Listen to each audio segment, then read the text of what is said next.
Mes chers amis, miséricorde, miséricorde, miséricorde, c'est un mot qui, si nous en avions la grâce, nous l'entendrions sortir du purgatoire. Car les saintes âmes qui sont en purgatoire, ils sont par pure miséricorde divine. C'est encore là une preuve d'amour du cœur de Jésus.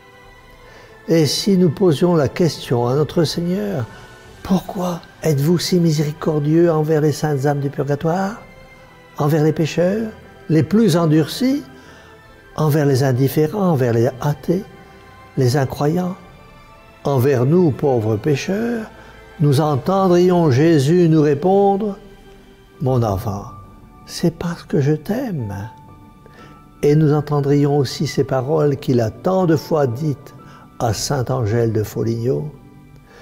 Ce n'est pas pour rire que je t'ai aimé.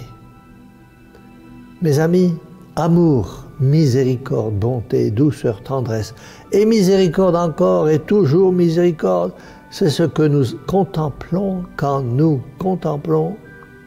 regardons l'image bénie que sainte Marie-Faustine nous a transmise de la part de notre Seigneur lui-même, quand il lui a dit « Celui qui vénérera cette image ne périra pas ». Parce que, mes amis, celui qui vénère cette image avec foi est obligé de changer de vie, de se convertir.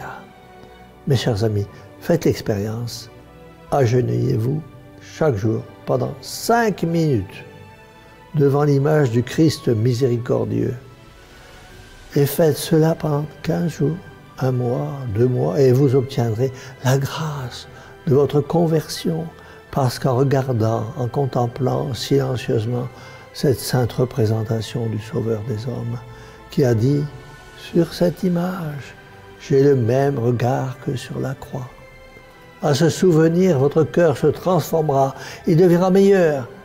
Vous serez un peu meilleur chaque jour, un peu plus charitable, plus patient, un peu plus miséricordieux envers ceux qui souffrent, envers ceux qui peinent, envers ceux avec qui vous vivez. Et vous pourrez vous dire à vous-même, je suis sur le chemin de la conversion. Je suis en train d'assurer mon salut éternel. Actuellement, notre monde corrompu et corrupteur s'enlise dans la fange de la discorde, de la haine et de la guerre. Il est plus que temps d'implorer pour l'humanité pécheresse la miséricorde du cœur de Jésus pour sauver ceux que l'on peut encore sauver. Le cri des miséreux, des pauvres, des délaissés, des exilés, des torturés, des assassinés monte vers le ciel et demande réparation.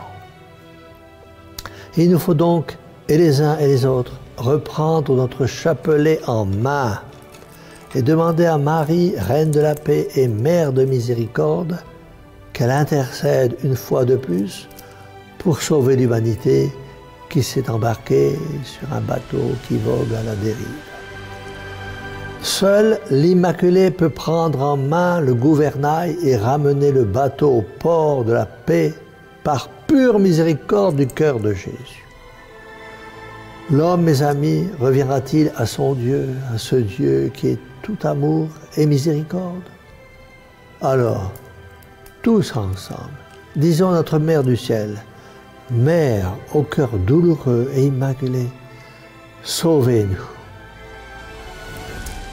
Et que la bénédiction du Dieu Tout-Puissant et miséricordieux, Père, Fils et Saint-Esprit, descende sur vous tous et y demeure à jamais. Ainsi soit.